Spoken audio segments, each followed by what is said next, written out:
Hi friends, welcome to all. இன்றைக்கி morning breakfast ஒரு 5 வடை, 3 இட்லி, ஏற்கனவே பூரியை நல்லா உருளைக்கிழங்கு மசாலாவோட நல்லா ஊற வச்சுருக்கேன். நல்லா ஊறியிருக்கு. பொங்கல், தேங்காய் சட்னி, புதினா சட்னி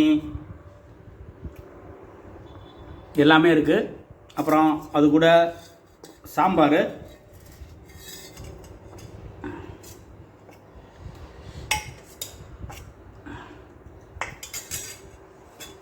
ஃபஸ்ட்டு நல்லா அந்த பூரி நல்லா ஊறி இருக்குது.